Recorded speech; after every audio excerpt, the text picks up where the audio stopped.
പല സ്പോക്കൺ അറബിക്കിന്റെ കോഴ്സുകളിലും നല്ല ഫീസ് കൊടുത്ത് ജോയിൻ ചെയ്തിട്ടും അറബി ഭാഷ സംസാരിക്കാൻ വേണ്ട രൂപത്തിലുള്ള റിസൾട്ട് ലഭിക്കാത്ത എത്രയോ വിദ്യാർത്ഥികൾ അറബിക് ഹൗസിൽ ജോയിൻ ചെയ്തിട്ടുണ്ട്. അതിൽപ്പെട്ട ഒരാളുടെ റിവ്യൂ നമുക്ക് കേട്ടു നോക്കാം. ഹായ്, എൻ്റെ പേര് രമ്യ. ഞാൻ തൃശ്ശൂർ ജില്ലയിലെ ഇരിങ്ങാലക്കുടയിൽ നിന്നുമാണ്. അറബിക് ഹൗസിനെ കുറിച്ച് ഞാൻ മനസ്സിലാക്കിയ ഒരു സത്യം, എന്നെപ്പോലെ അറബിക് ഭാഷ പഠിക്കാൻ ആഗ്രഹിക്കുന്നവർക്ക് ഉപകാരമാവട്ടെ എന്ന് കരുതിയാണ് ഞാൻ ഈ ഒരു വോയിസ് ഇടുന്നത്.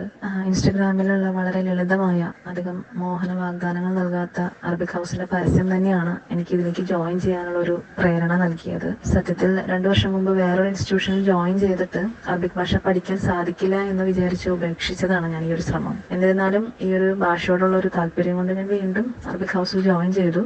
100% അതിലെനിക്ക് റിസൾട്ട് കിട്ടി എന്ന് തന്നെ പറയാം. കാരണം അത്രയും നല്ല അധ്യാപകർ, ലളിതമായ രീതിയിൽ വ്യക്തമായ ക്ലാസിന്റെ അവതരണങ്ങൾ, കൃത്യമായ വീഡിയോസ്, ഡയറക്റ്റ് ആയിട്ടുള്ള അധ്യാപകരുടെ ഫോൺ ഇൻ കമ്മ്യൂണിക്കേഷൻ, എല്ലാം കൊണ്ടും തന്നെ വളരെ സൗകര്യപ്രദമായ സമയത്ത് പഠിക്കാനായിട്ട് വീട്ടിലെ എല്ലാ ഉത്തരവാദിത്തങ്ങളും നിറവേറ്റിക്കൊണ്ട് തന്നെ വേറൊരു ജോലിക്ക് പോകുന്ന ഒരു വ്യക്തിയും കൂടിയാണ് ഞാൻ. അതിനിടയിലും വൈകിട്ട് സമയം കണ്ടെത്തി ഈ ഒരു ഭാഷയിലേക്ക് പഠിക്കാനുള്ള ഒരു സാഹചര്യം എനിക്ക് അറബിക് ഹൗസിൽ നിന്ന് ലഭിക്കുന്നുണ്ട്. അതിനുള്ള എല്ലാ സപ്പോർട്ടും ഈ അധ്യാപകർ നൽകുന്നുണ്ട്. ഒരു പഠിതാവിനെ അവരെന്താണോ ആഗ്രഹിക്കുന്നത് അതിലേക്ക് എത്തിക്കണം എന്നുള്ളൊരു ഉദ്ദേശ ലക്ഷ്യം ഈ അറബിക് ഹൗസിലുള്ള അധ്യാപകർക്കുണ്ട്. ശരിക്കും സത്യസന്ധമായി ചെയ്യുന്നവരെ തിരിച്ചറിയാൻ വൈകി എന്നുള്ളത് മാത്രമാണ് എനിക്ക് മനസ്സിലായത്.